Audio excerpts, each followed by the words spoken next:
This is how you can create promo codes in Zemers.com.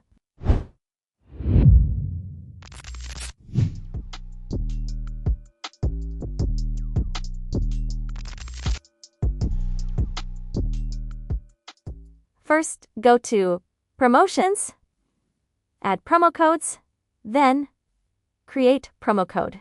Once you arrive at this place, settings are easy. Here is your promo code. Let's add discount 50. The discount amount, it can be percentage or it can be a fixed amount. Let's add 50%.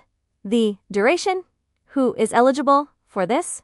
Set expiration date if you want to. Max redemptions and more settings over here. You can apply it to specific products or to all products. You can apply it to specific products. By default, all products are selected. You can apply for first payment only, apply to recording payments if you want to, and you can set it active or not.